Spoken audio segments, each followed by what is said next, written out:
That's really good. Thank you. Hi, I am Billy Funk. I am one of the pastors at Berkey Avenue Mennonite Fellowship, where Peter Shetler attended and was a crucial member of. And we just heard some beautiful stories in the service. But Peter loves stories, and he generated a lot of stories. Thank you. And we got to hear them. So we are going to have a time of sharing. I will bring up a few individuals, and then we'll have an open mic. So if you have a story about Peter and you want to share it, we want to hear it. And if you have a story about Peter and you want to share it, but you don't want to do it in front of thousands, we have the Kudo board. Kudo board, search Peter Shetler, and then you can add pictures and stories. The family wants to see those. Those stories are a gift. So to get us started, we're actually going to first hear from Marshall King. Marshall King, where are you? Right here.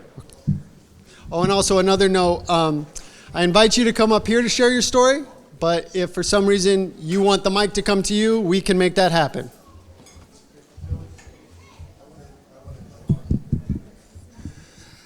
So my name's Marshall King. I've spent a lot of the last week trying to explain to people my relationship to Peter as I was doing my own grief.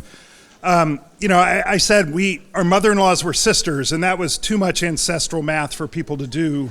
I would say my wife and Jan are cousins. And then I would explain a little bit about the Hertzler family that they're a part of, and all the amazing things that these Hertzlers have done, particularly the women in that family, and how those of us who are married to a Hertzler woman kind of hang on for the ride because of the remarkable work that they do in the world. But then I would also explain to people that we moved around the corner from Jan and Pete about 100 yards away in 2010, and I told Peter, I need to buy a lawnmower. And Peter said, why would you buy a lawnmower? I have a lawnmower right here that you can use. And so for the last dozen years, we've shared a lawnmower with Pete and Jan. And it lives in our garage. And they occasionally come over and get it and mow their lawn, and we use it to mow our lawn.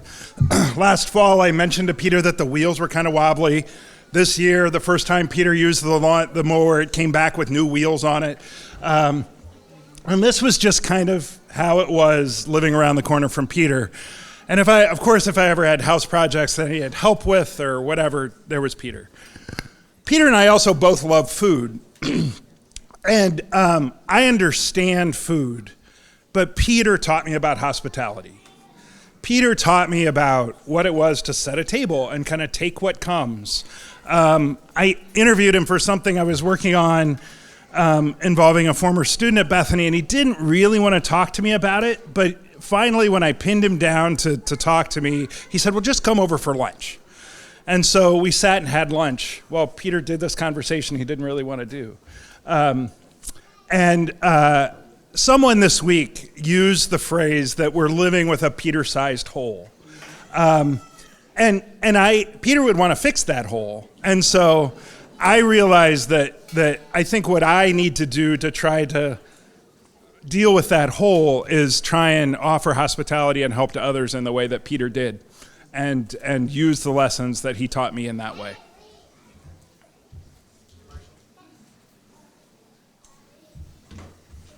Thank you, Marshall. Next up, we have Marcia Good with a real Marcia Good. Please, there you are. Here you are. Mic is yours.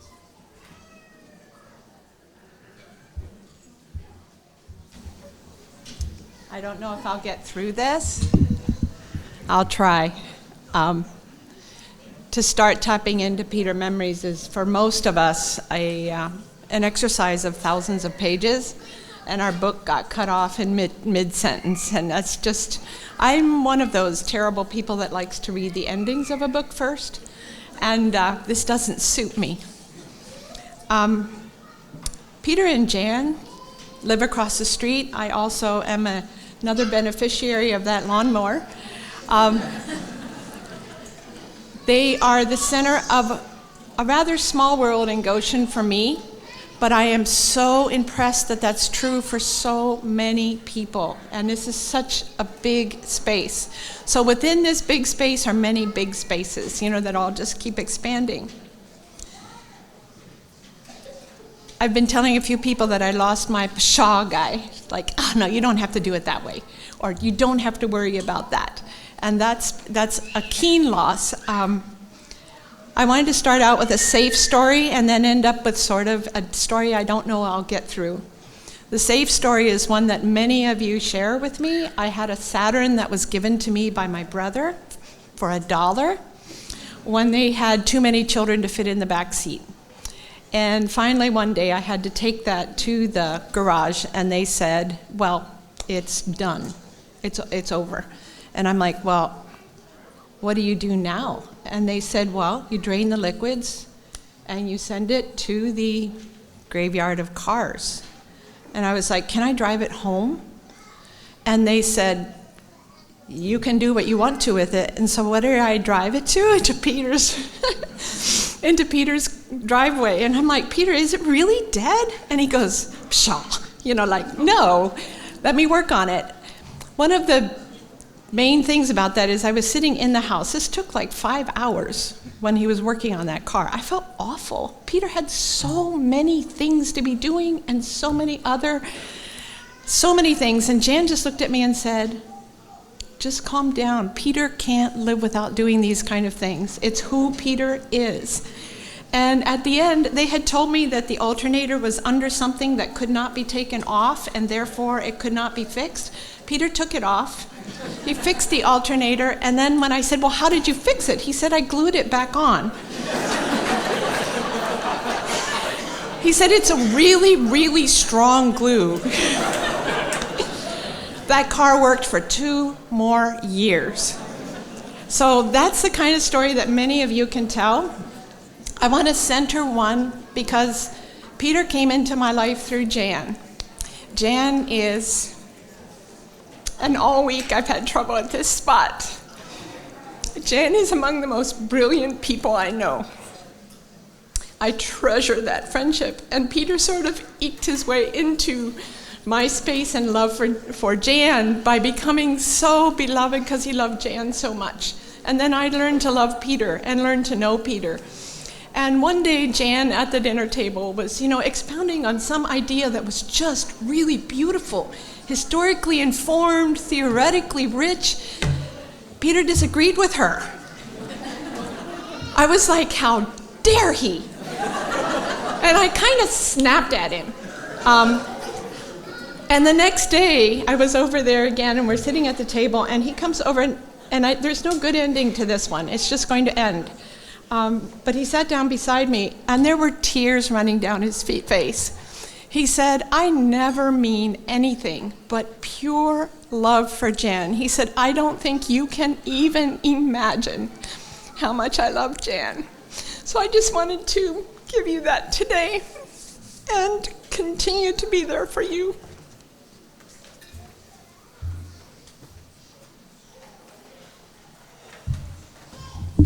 Thank you, Marcia. Sim.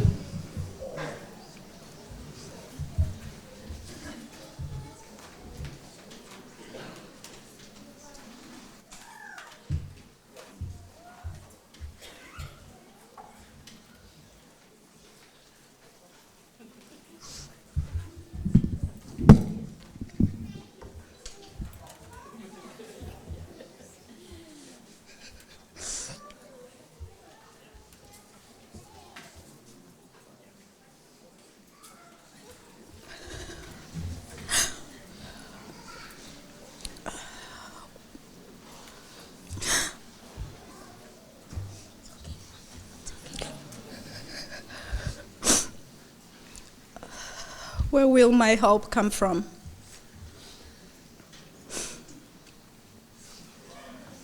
My name is Shetler Hlova, and I am from South Africa.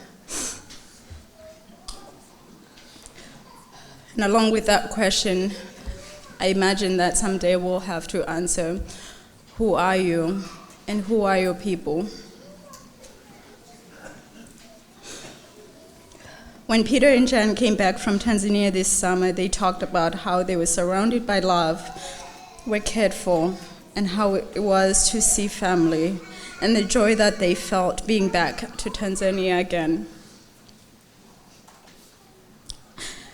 You could tell that from the way he spoke about their experience that this trip felt different. I'm sure many of us here have experienced the loving spirit Peter was. He understood his purpose.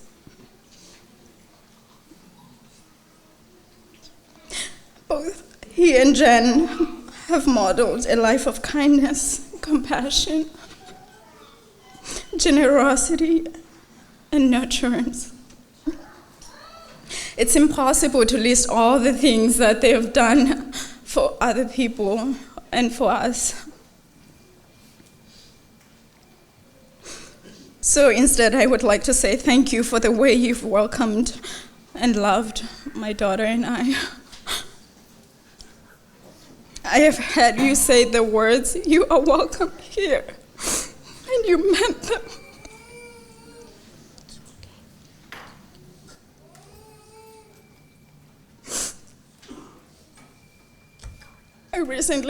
We recently bought socks for him to say thank you for moving us across from the country, from Harrison back to Virginia. And now I realize that, now that I'm saying that there's really nothing to say thank you to somebody who's rented a trailer for you and hauled your stuff to.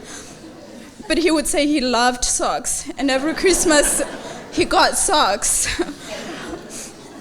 I don't really think he loved socks that much, but it was the only thing that we could get him.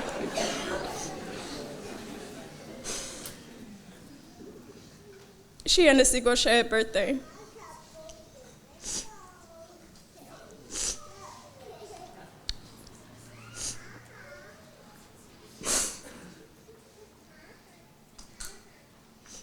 I want to say to everybody, I have the smile that he showed. I see it in every one of his family. I see where it comes from, and thank you for that.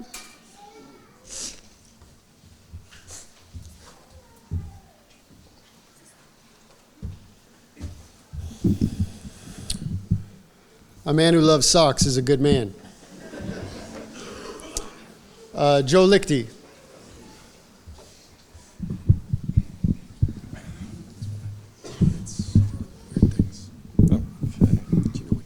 Okay. Joe Lichty. I'm a brother-in-law by way of my wife Linda being Jan's sister. It's a little hard to believe we've had all these stories about Pete and nobody has highlighted his sense of self-righteous certitude about almost everything.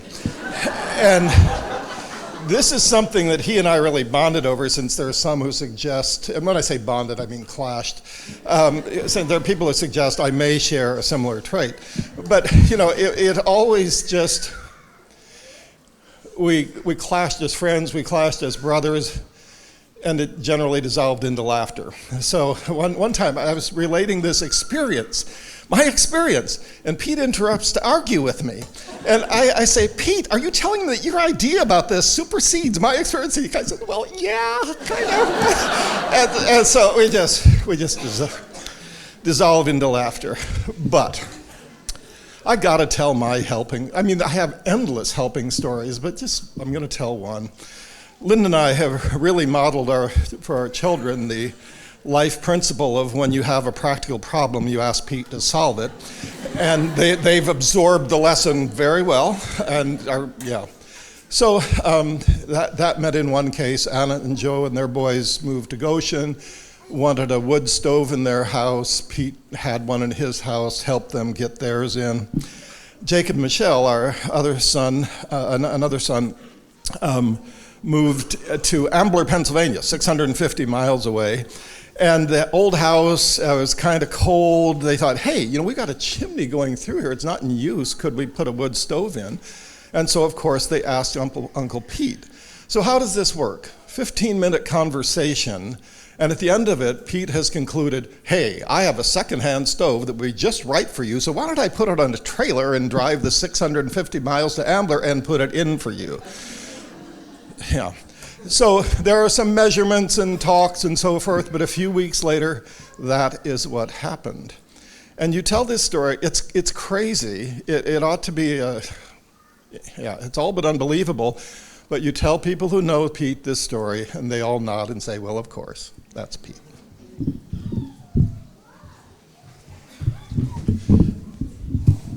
Thank you, Joe.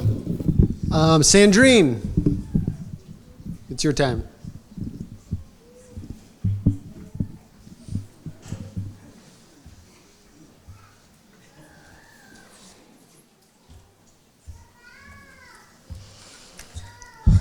Hello, my name is Sandrine. I'm from Rwanda, and Jan and Pete were my host parents when I was going to Goshen College. The first story I'd like to share about Pete is probably maybe the hardest one for me to share, but I'll just, get it over with. During the service, they talked about him as somebody who was an intercessor, someone who could deeply intercede and pray for people. I am a result of that, and I mean it in a very deep way. During my time at Goshen, I went through some very serious and deep, dark stuff, spiritual warfare, and any person who is sane when somebody says they're going through some really dark spiritual warfare, they'll stay away from them. But Jan and Pete invited me to their house to live with them in a situation that didn't make logical sense or was not something that was sound. And they walked me through that experience. Just to give you a picture, through some of the nights, I would just get attacked by darkness, and I wouldn't be able to sleep. I'd feel literally just tortured. My soul would feel so tortured. And I'd wake up the next morning and Peter's eyes would be, bloodshot. And I would learn that he spent the whole night interceding for me and praying. And they walked me through that. And some of the sessions were so hard I couldn't even walk. And I remember sometimes he'd carry me to the car back home. Him and Jan would make a meal and nurse me back to life. Give me time to even process all of that. And I can genuinely say that I wouldn't be here right now if it wasn't for you, Jan, and for Pete. So thank you for that. I got through that one. Now to a funny one. So as I was staying with Jan and Pete, my Saturdays, I'd like to get my hair done. And I would come downstairs with my mane untamed, a whole fro. And Peter, one time he was having coffee, and he literally spat in his coffee and started laughing hysterically. And he was like, Sandrine, I wish more people saw you like this. This is your real wild side, So I did my best to just make it a point once in a while to come out with my mane just to make him laugh. That was another awesome story. And then one about his food. So one time he invited several international students to have dinner with us, and this was Ethiopian food that he was gonna make.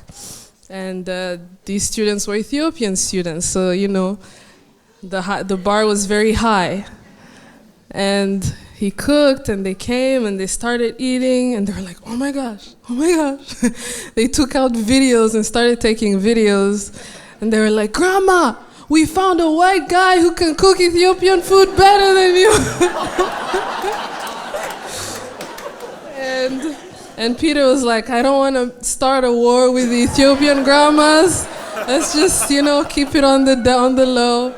And and that's what he did. He loved on people, and he cooked them awesome food and healed, fixed things and healed people inside out. So thank you.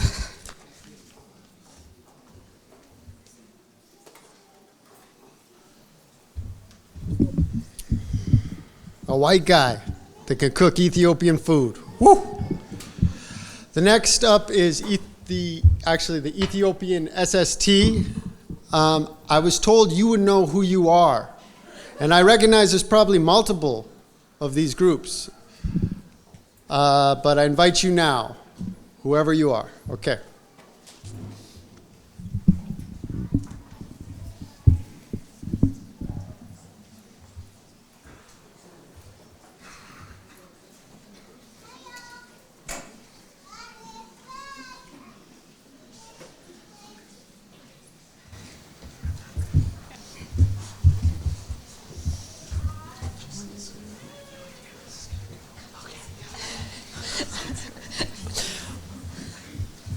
There are more of us, but these are the ones who could make it. We always believed that we were the best SST. I'm not entirely certain that anyone else was convinced of this, but we were. And we all have so many stories. It was, as a semester abroad always is, it was pretty intense and impactful. I got typhus and ended up back in the city for a couple weeks or a couple days. And there was a period of time that I don't really remember very much. The fever was very high.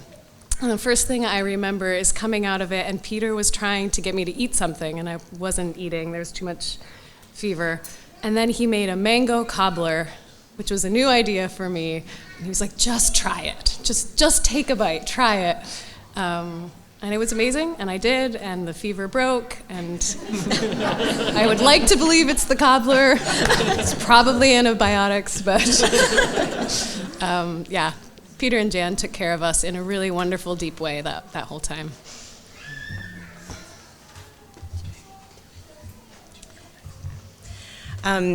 During the early part of our SST, I went through kind of a difficult time and needed to live with the Shetlers for a little bit. And that was a really, really important time for me. And as has been expressed so many times here, the welcome that I felt into that home was incredible. It was kind of a scary time, and one thing that I remember Peter teaching me to think about were the nighttime what-ifs and learning how to deal with them. And kind of keep the imagination at bay. Another thing, I was reading through my journal last night of the time in Ethiopia, and something that kept recurring in the early days there was a lesson on interdependence, something that we were supposed to be learning about, and I just felt so completely dependent, and I didn't understand what this inter was all about. And in my journal, I reflected after living with the Shetlers and Germa and Mismak at their house, watching that relationship between the Shetlers and our local Ethiopian family, I finally understood what interdependence was about.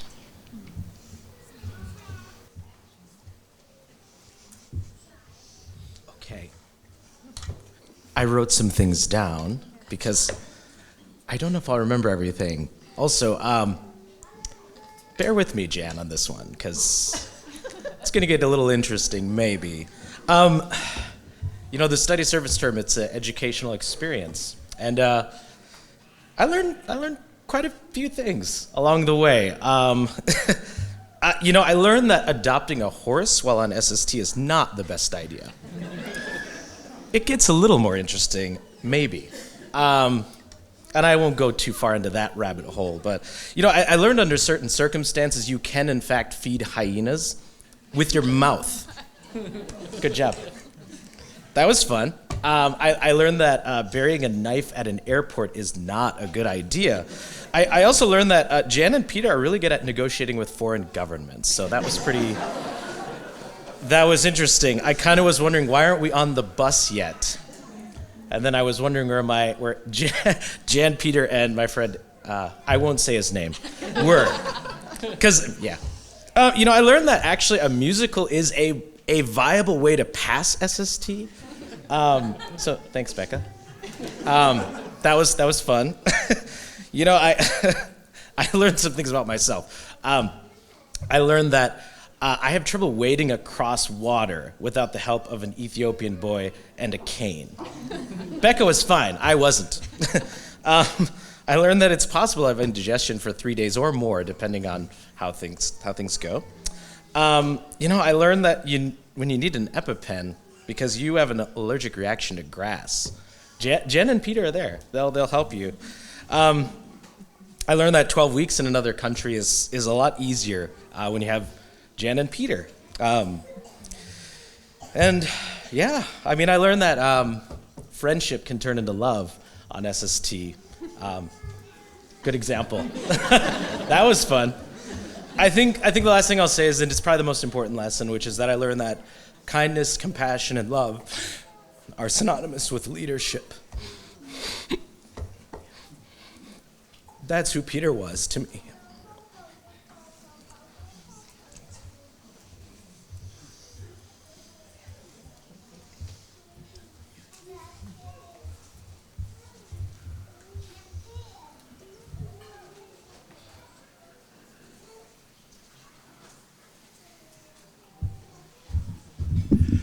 Thank you. So now begins the open mic sharing time. So if you have a story and you want to share it, please come forward. If we have multiple people coming forward, we'll develop a, batter on deck in the whole situation. Okay, on deck. Go ahead. Just gonna make sure the mic's closed. Oh, that's good. Hi, I'm Aaron Johnson. I've had the privilege to work with Peter for the last 5 years at Bethany. And every time I went into the library to ask Peter for some tech need that we had, he would look at me and he would say, "You're young, you should have figured this out." Even if all I needed was an adapter dongle, he would say, "You should have been able to figure that out." But Peter, I also happen to live down the street from Peter and Jan, and Peter came over when I installed a new circuit in my house, and I looked at the $200 it would cost to bring an electrician to actually hook it up and check out that everything was working properly. And I mentioned this to Peter, and he said, I think I can take care of that. And so he came and he opened everything up, opened up the box completely, and he pointed at 2 nuts and said, "If you touch those, you will die, so don't do that." And then he proceeded to hook everything up for me while showing me how to do it and saying, "It's okay if you only use one hand, just keep the other hand behind your back so the electricity doesn't cross your heart when you get shocked." And he proceeded to hook up the circuit without ever turning off the power. And I had to leave the room for culpability reasons. So, but that's just who Peter was.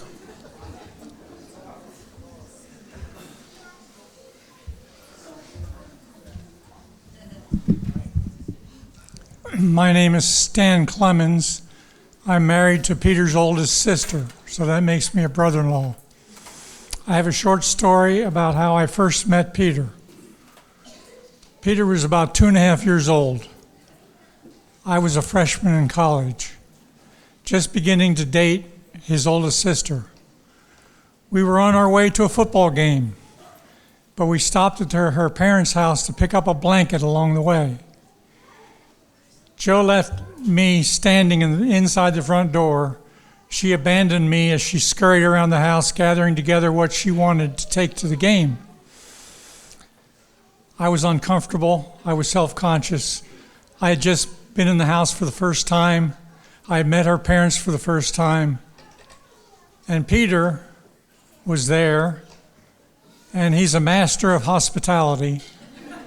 He found a way of inviting me to take a seat. He came to me with a book and said, "Here, will you sit here and please read this to me?" As he pointed to the love chair. Well, I panicked. I had no experience reading to a small child. I had no idea how to go about doing this. I knew I wouldn't do it well. But I soon concluded I had no choice. So I sat and began reading. About page 3, he looked at me and he said, "You don't read very well, do you?"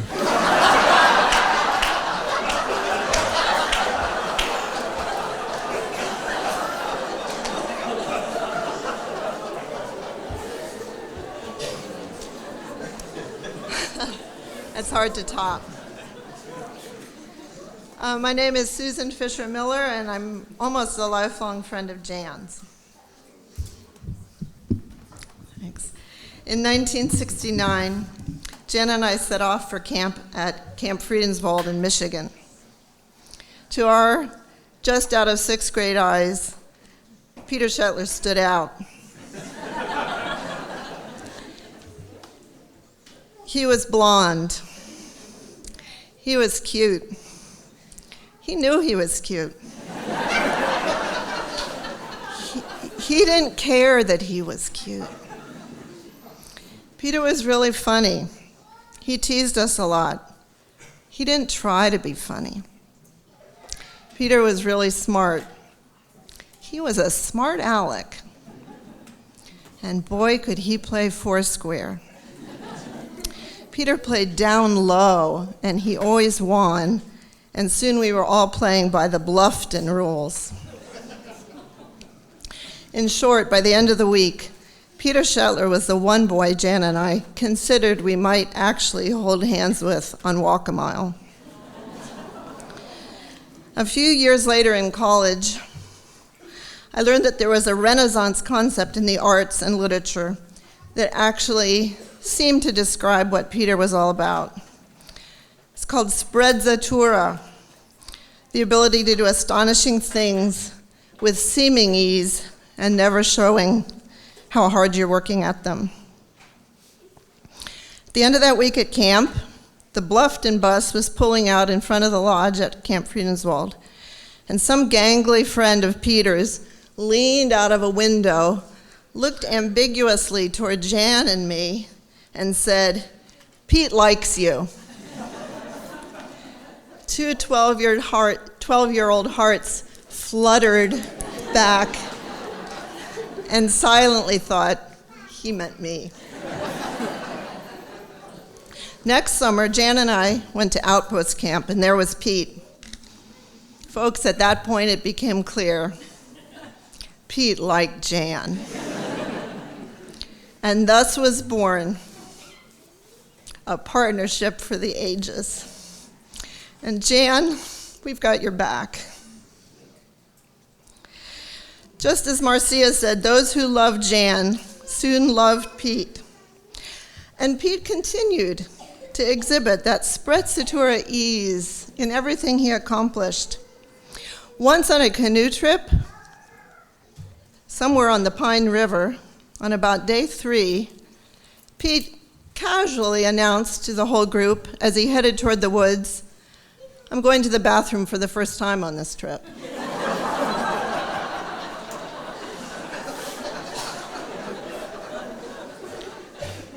And all of us, to a boy and girl, looked at Peter and said, "No, you're not." And he said, "What?"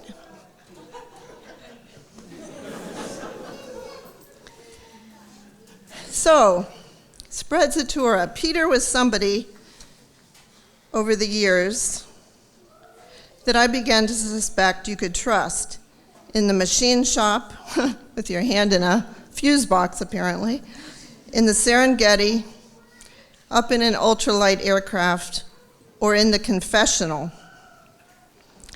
But over the years at Camp Friedenswald in Utah, in Ireland, in the Netherlands, in Evanston, and in Goshen, I, and then my husband Lee, realized that unlike those Renaissance men and courtiers, Peter really didn't have to try, and it wasn't pretending.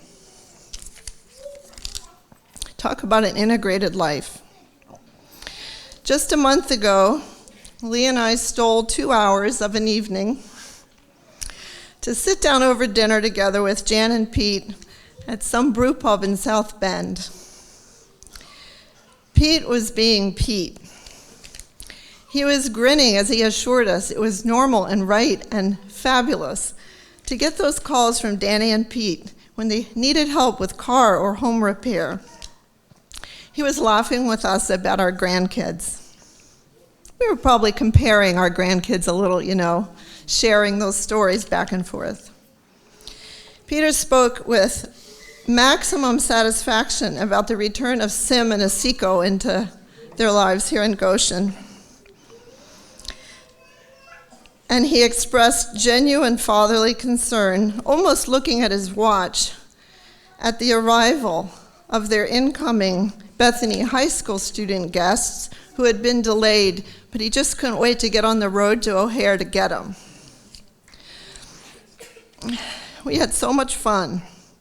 Was Peter privately confessing that he was really weighed down and weary of all these responsibilities and labors, but just publicly performing and making a show of these many compassionate and generous accomplishments? No. Peter was showing us actual ease and joy. Pete was being Pete. Goodbye for now, dear friend. You've outdone all the Renaissance men by being the real deal.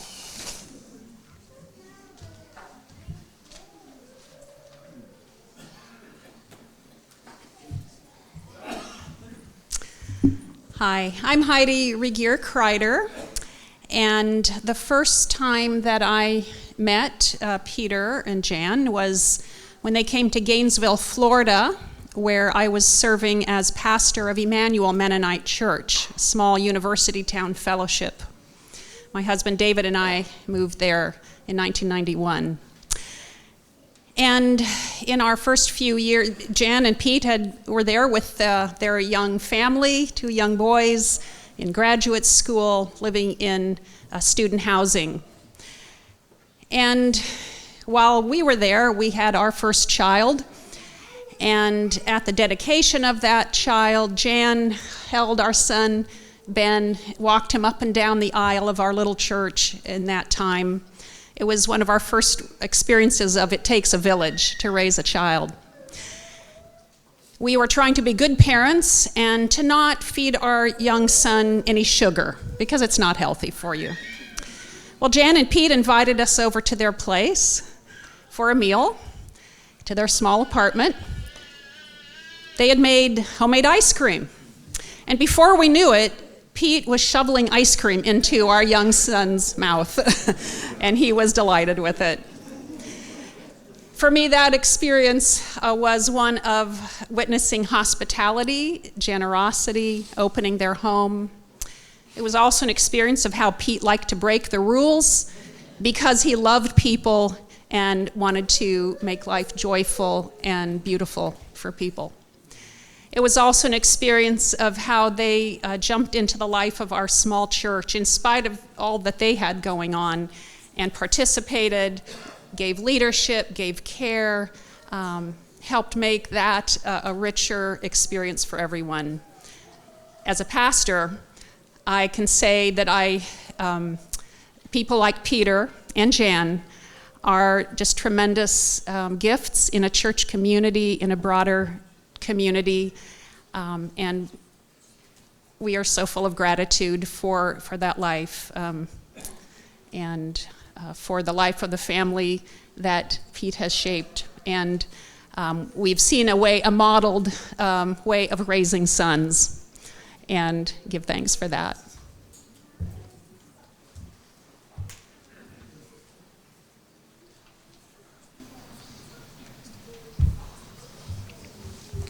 My name is John Roth. In 1999, when Jan and Peter moved from Dove Creek, Colorado to Goshen, they visited a number of churches, and at one point early in their stay, we invited them to our house for a meal. And it immediately became clear in that conversation that Peter and Jan were unusual people. They became members of our congregation at Berkey Avenue, and very soon became part of a small group that for the last 23 years has met every week for a meal in one of our homes, including Dale and Trish Shank, my wife Ruth and I. Peter and Jan were hosts, and Andy and Lydia Martin. And into that circle came an amazing array of other people that drifted in of Peter and Jan's home, found an embrace, and then moved on, blessed by that experience. Part of what, for me, made Peter such a wonderful friend was the way in which he held together seeming opposites. We've heard already, he took risks. And yet, I would say he was always aware of the risks that he was taking. He wasn't careless. I remember the decision that I made to go with him on the ultralight for the first time, which even right up to the moment when we were strapped in, I mean, it felt like you were on a lawn chair with wheels or something. And Peter had worked through the safety checklist, and he took it seriously. And then we just lifted off. And I just remember the wonder in his voice as we looked down on the landscape and we saw the familiar world in such a different way. And he pointed out landmarks. And there was just an excitement in that being suspended in the air. You know, we talk sometimes about thin spaces, that people are attuned to. There are certain people who are aware of that small line between time and eternity, between the world of time and space and a transcendent reality. We heard from Sandrine how tuned in Peter was to a spiritual reality. Peter prayed without ceasing. He did it consciously and he did it unconsciously. And he brought together in one person an analytical, pragmatic, blunt, practical clarity about reality with an immense wonder and an openness to the mystery and the vulnerability that was embedded in that flight, in that ultralight. The willingness not to take risks, but the willingness to be vulnerable and to see the world from a different perspective. Among many, many, many things, I am eternally grateful to Peter for inviting the rest of us into that childlike wonder at this wonderful world. Thank you, Peter.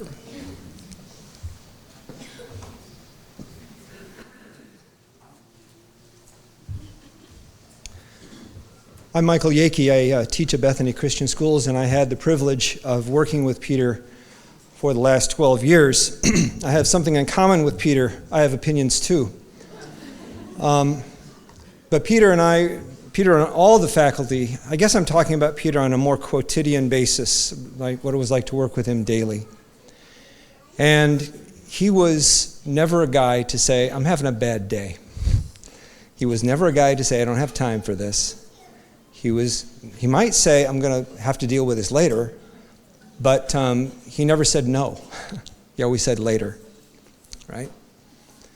Peter had opinions, mostly about Google and how useful Google is, and Google Docs, and how everybody should get everything they need out of Google Docs. And we disagreed about that, but that was okay. Peter and I also shared a lot of living experiences, different places. He lived off the North American continent.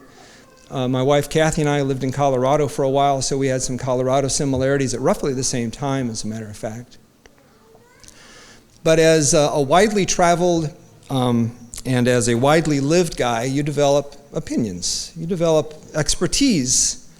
And Peter was one of the rare individuals that I could bring something to that I couldn't fix myself, with the help of YouTube, of course. One time we were having a discussion to talk about his opinions, having a discussion about whether this is a lectern or a podium. And I told him, because it wasn't like this, I said, Peter, that's a lectern. A lectern is a reading platform on a non-raised surface. He said, you're wrong, Michael. It can be either a lectern or a podium. The two are interchangeable. Doggone it, he was right.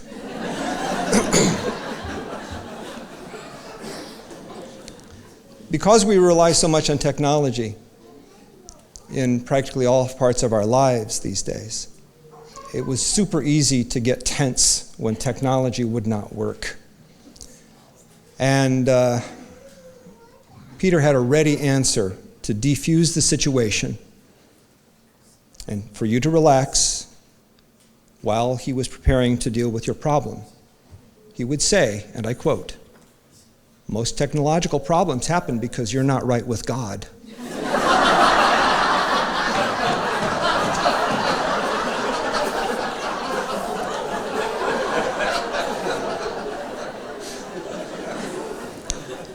As so many have already mentioned, Peter was and is right with God. Rest in glory, faithful servant.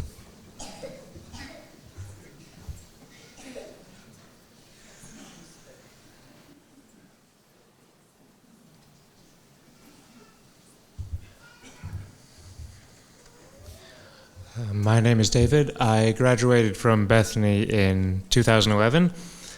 In the time I was there, I took several classes with Peter and had the opportunity to work with him on a few occasions over some summers and in other instances. And it's from one summer that the story that I would like to share. Summer before my freshman year, I was tasked with configuring the printers for one of the new computer labs. And I realized I've never used this printer before, so I go straight back to his office and ask for instruction. And he gives me this look that's 1 part confused and 9 parts amused. And he says, "Well, David, couldn't you use Google to figure out how to do that?" And I could have, and I did, and that was Peter. He was a teacher who would help us find the tools we needed to be successful, and then he would encourage us to discover solutions by thinking for ourselves. This is just one of the many times that he helped me, and I'm just one of the many people that he helped, and I'm just thankful for the lasting influence that he's had on my life and the life of so many others, and he will be missed.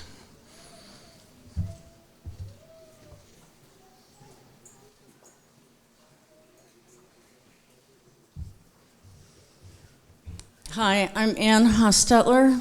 I was a colleague of Jan's at Goshen College for 22 years, and in some ways I feel like I have no right to be up here because there's so many people who are parts of their family that are somewhat closer than I am perhaps recently, but yet Jan and Peter became such a vital part of my family, my children's family, especially when we first moved to Goshen.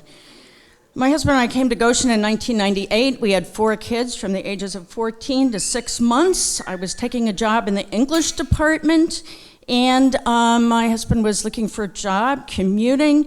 It was really a cultural transition from Milwaukee to Goshen, believe it or not. And there was a lot of lurching that was happening. The next year, Jan and Peter moved to Goshen. Jan came to take a job. They had 2 sons that were just the age of my oldest daughter. I said, oh, good. Another mother faculty member, another, people who can join us, except they seemed to know everybody. We didn't know anyone except my parents and my sister's in-laws. So that was interesting, but nonetheless, my daughter became friends with their sons, and pretty quickly they had adopted her into their family. It was just that kind of warmth, that ability to find need and take you in is just an incredible part of who both Jan and Peter are. They bring out the best in others. You actually like yourself a little bit better when you're with them, which is, an astonishing characteristic. Maybe that's why they have so many friends. At first, when I was at Goshen, people used to mix Jan and me up. I don't know why. We don't really look alike. Maybe we're women professors of a certain age. But anyway, I was always very flattered with that. One thing, though, I must say is people like Jan and Peter, because they're so incredible and they're so reliable and so amazing, we tend to think that they are more than human, and they really actually are human. Jan, forgive me for this, but about 10 or 15 years ago, you were up at the podium in the sanctuary giving an early morning lecture after sending one of your kids off to SST, and you suddenly had a very strange thing happen where you were talking, the things coming out of your mouth didn't make any sense, and you collapsed. And I just thought of that this week because I think losing Peter is a similar, you're still here for a long time, right? We hope. But, losing Peter was such a shock. It reminded me of how shocked I was at that moment that the incredible Jan would have a moment. I had many, not quite like that one, but many. And so I just, want to, remember your humanity here. My husband lives in Germany most of the time, works there, but he was so upset by this death, he called me 3 times last week just to talk to me about it. And I don't think, we've hung out recently, but that just shows you how a part of our lives they became. And he said, and I think this is true, he said he is the best man I have ever met. So, anyway, thank you, Jan and Peter, for letting us bathe in your aura as you went about your life. It's been an honor.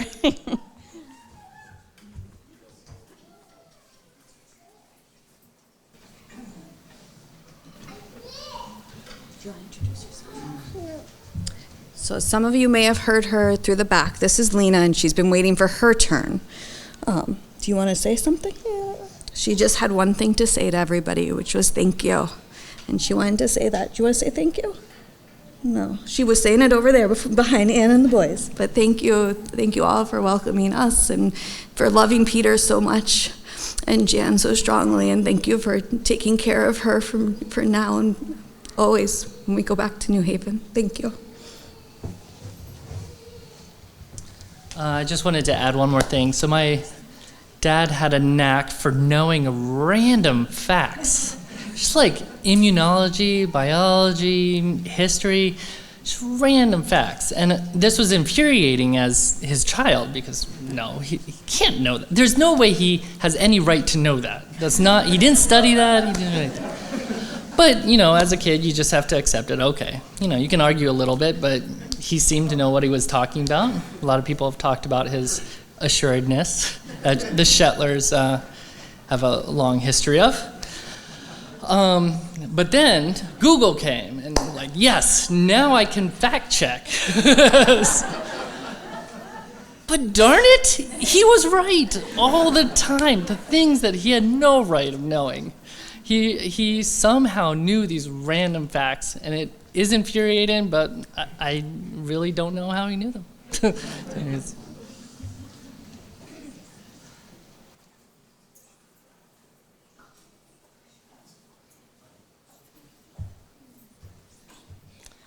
My name is Sarah Nahar, graduated from Bethany in 2002. That's Sarah Thompson. I want to share a story about how I felt equipped by the Shetlers. In my family, we only went to people's houses if we had an invitation. And so the first time I went to Dan's house at the time, we were dating at that time, because of Katrina, which we met on playing soccer. So I was invited over. So I was really excited because I got an invitation, went over. Had a wonderful time. Left, went back home. And I wanted to go over again in a couple of days. And my parents said, do you have an invitation? I said, I don't have one. Well, then you don't go over. Okay. So I asked Katrina, can you give me an invitation? Because I need one. So she gave me an invitation. So I went home, I said, yes, I have an invitation to go. So I went over the second time. It was really great, again, really fun. Came home. I wanted to go back again the next week. Because as you all know, their house, their space, how they opened it and cared for us. Didn't have an invitation. Okay, so I went back. I snuck back that time, actually, after school. I just went over. And they were so happy to see me, and I was so surprised because I'd come over without an invitation. And I asked, I'm going to go home again, and I can't come over until I have an invitation. And they explained, we're not going to give you an invitation. My heart dropped. They said, you don't need an invitation to come. I said, I do really need an invitation. I won't be able to come over. And they said, but you don't. That you can come anytime. We're here, or even if we're not, you can come hang out. It's totally fine. I said, I'm not going to be able to do that. Can you just, write something? They thought for a while. We bounced this idea around, kind of, what strange household was I from where I couldn't just come over and go? But we were formal, So, finally, they said, tell your parents, you have a standing invitation. I didn't know what that was. But I went home. I was equipped with this vocabulary. So the next time I wanted to go over, and my parents said, do you have an invitation? I said, I have a standing invitation. They said, well, all right, have fun. I was thrilled. The power of words, so thank you. Another time, as Belize was reeling from Hurricane Mitch in 2001, we came together as a high school to send what supplies we had. Because on interterm, with John Mass and Jim Buller, we had a chance to visit a school in Belize. And that school was then impacted by Hurricane Mitch. And so they needed school supplies, and so we were sending school supplies, and we collected them all, and I had a couple of boxes, and I was taping them gently and neatly to go. And Peter just happened to come down the hall, his keys clinking. You know how it was when you strode, and then the keys would clink, and you'd stride and clink and stride and clink, and you could know it was Peter coming. But I went to show him I was doing really good, so I was just focused, but I knew he was coming. He said, what you doing, Sarah? I said, I'm mailing this package to Belize. He looked at my small tape. He said, that will never get there.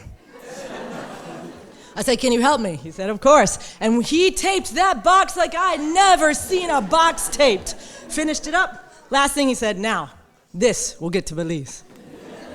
Equipped. And finally, as a senior at Bethany, had a wonderful experience there, but there was something that was getting under my skin. I was frustrated about it. And so as you walk through the hall, Peter's old office was right there, and almost a closet-like space, but the door was often open. And so you could just share and say hello, which I had made a practice of. So I said, good morning. He said, how you doing? I said, this thing is getting under my skin. I'm really frustrated about it. I began to complain. He listened. At the end, he said, you could keep complaining about that from the sidelines, or you could go and change it. And he had listened long enough that he wasn't telling me something general as a high school senior, like you can make a change in the world or be the difference you want to see. He knew the thing I was talking about. He understood the system, and he saw that this could be changed. And so I said, all right, I will. And we did. We made the shift that we wanted to at the school. And so that little taste of knowing that you can affect change on things that are directly affecting you together with others helped to set me on the path and continue me on the path that I'm on today. So thank you for equipping me.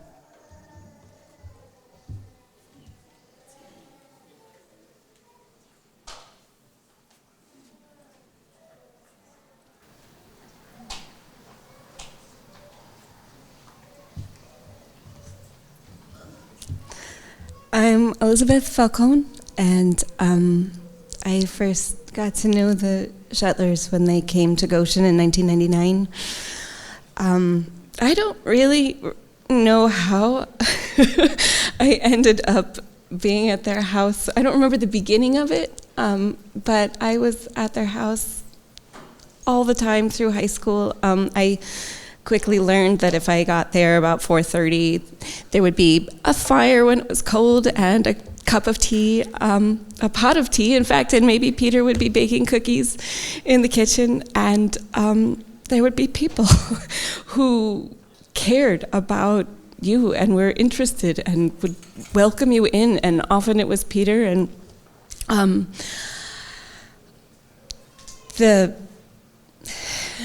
I feel like Peter, it's really the Shetlers. It's really all four of them are this incredible family, and we've all talked about it. And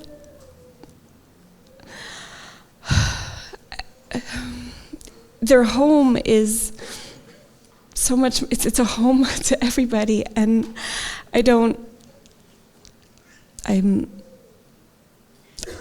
know that I have words for what Peter and his family have given to me over the years. I know so many of us have heard stories of might not be here without them. And he introduced me to Cat Stevens and and Emmylou Harris. And he was also my moral compass. He had that clarity of how things were, and just saw through all the stuff and could just take you right where you needed to go. And I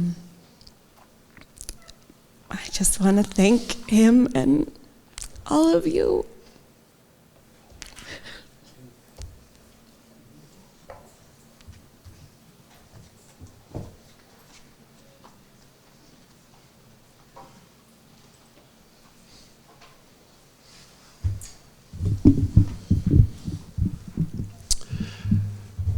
Thank you for everybody who shared. Your stories, again, are a gift.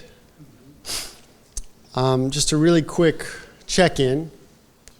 How many people in this room have been on Peter's ultralight?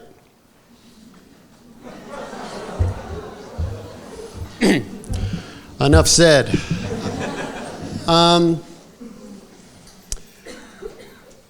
I think I want to invite you to join me in a prayer of thanks. So, join me in prayer.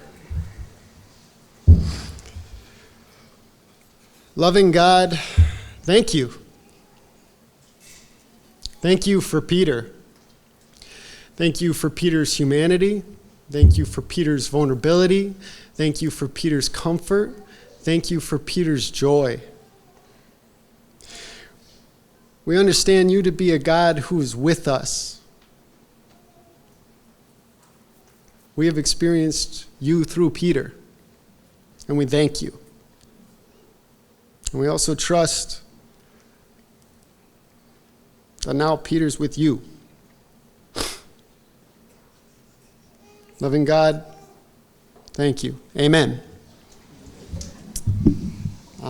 And just one final note, if you had a story that you weren't able to share, it's still important to the family that we hear that story, that they hear that story. So share it on the Kudo board, share pictures. We're gonna, down the line, they're gonna make a book, and that'll be a physical thing that Jan will have. So, thank you.